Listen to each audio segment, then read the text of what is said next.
If you watched my two videos, 5 NBA players who have breakout seasons, part 1 and 2, I gave off 10 total players in which I believed would have great seasons this year and why.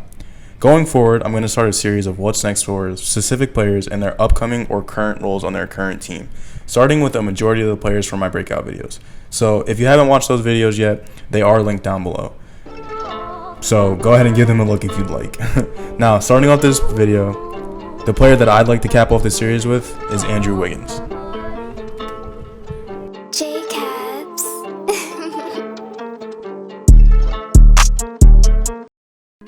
Fourth on my list, I have Andrew Wiggins, and you might say, hey Faxon, Andrew Wiggins has had a pretty good career so far. But I respond to that with, remember when this man was being compared to Kobe Bryant, and even had the nickname Maple Bryant for his 10th time? Yeah, me too. Wiggins was drafted with the first pick back in the 2014 draft to the Cavs, and is a 6'7" forward with freakish athleticism. He was traded by Le GM from Cleveland for Kevin Love, and he ended up having a pretty good stint in Minnesota, but failed to live up to expectations and showed little improvement throughout his years of play. On his career, so far he averages about 20 points per game, about 4.5 rebounds, and like 2.5 assists. And these are okay numbers until you really take a look at them, as a majority of Wiggins' shots come in the mid-range area where he doesn't even shoot that well. He can't read the ball well and is a terrible rebounder because of that, especially for his size, and his passing ability is something else that is lacking. I believe Wiggins will have a breakout this season in terms of improvement because he's playing for the Warriors, a team known for its development of players and championship tier play when everyone is healthy.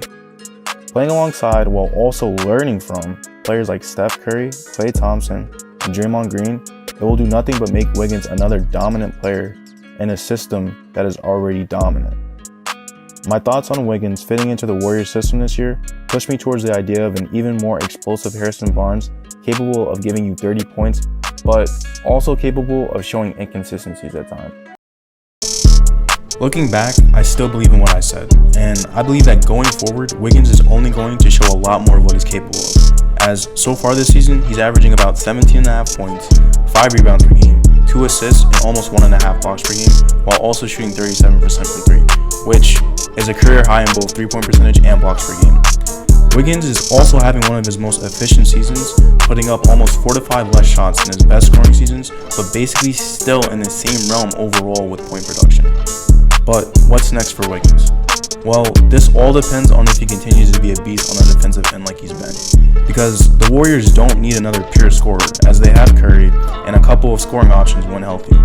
What they need is a two-way player like Wiggins who can be a versatile forward for them on both ends of the floor, especially seeing as this year they are missing one of the best two-way players in the league in Klay Thompson due to injury. Now, I'm not sitting here and saying for sure, but if Klay returns next year healthy, a starting five of Curry, Klay, Wiggs, Draymond, and Wiseman with players like Damian Lee, Kelly Oubre, Jordan Poole, and Toscano Anderson off the bench, this team I'm putting in the top 3 to 4 seed in the West next year, and possibly higher if Wiseman can figure out more of his game and if Steph, Klay, and Wiggs can get more comfortable on the floor quickly. As we have already seen this basic combination in all Warrior championship runs. Don't believe me? Let's take a look back to the Warriors' first championship run in the 2015 season. It was Curry, two-way players in Klay and Harrison Barnes, Draymond, and then a 7-footer in Bogut, who helped on both ends of the floor and also a great bench. Same for the 2016 season, and then for the remaining runs, swap out a few pieces like Barnes for KD and other bench pieces, and you start to see that the Warriors know exactly what they are doing year in and year out to try and win, and that this team is, in my opinion, a team that should start being looked at for more than just Curry and Klay sooner or later. If the Warriors do make the playoffs this year, they give me a We Believe Warriors vibe, back when they took down the number 1 seeded Mavs, as Curry is Curry, so if he's performing on splits we are accustomed to, who's stopping him? Then the Warriors overall just try to play great basketball, and wouldn't just be an easy sweep for any team, and could even cause for upset in the West this year, depending on the matchup. Wiggins adds to this mix for upset because I believe we haven't seen the best of him yet on the offensive side of things, And I believe that going forward in even the regular season, that he's going to start really putting up numbers and giving us a reason to say why he was a #1 overall pick at one point.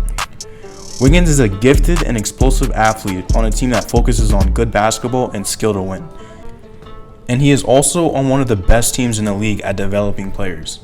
So imagine the potential overall for Wiggins in this position. His game is already made significantly easier playing alongside Curry and Draymond because they just know the game and can find him in his spots or know when to let him get his own. All he has to start doing more is being more comfortable with getting his own. As when you really start to look at Wiggins play, there's times where it feels like he's comfortable and okay with being a third or fourth option scoring wise. If he can get more comfortable, get to his spots better, and just take over games, Wiggins truly has the potential to be a superstar talent in the ways of a Paul George / Kawhi mix, as he can hit the three, has a decent mid-range game, is great on the defensive end, and can handle the ball and is capable of flat out going out there and getting you a bucket, need be. And the only setback is that he's a little inconsistent at times. Going past this season though, like said, if Klay can be healthy, this Warriors team is scary. They can match up with anyone, and if Wiggins continues to develop as he has been, and as the Warriors fan base is expecting him to, then I honestly can put them in championship contention because they have the core that's done it plenty of times and know how to get there. They just need that one player in the mix to be there when they need it. Simple, just like Barnes and KD. So in total honesty, what's next for Wiggins is either another failure to meet expectations like he did in Minnesota, or deep consecutive playoff runs with a winning team as a high level talent to watch out for every time he's on the floor. If you guys enjoyed this video, make sure to leave a like, comment, and subscribe, as it does help the channel out tremendously, and it does give me incentive to keep series up like this and to keep making more content for you guys. There should be 2 videos popping up on the screen now. If you guys are interested in them, make sure to click them, as it does help my channel out too. Yeah, so see you guys next time. Hope you guys tune in again. Thank you. Peace.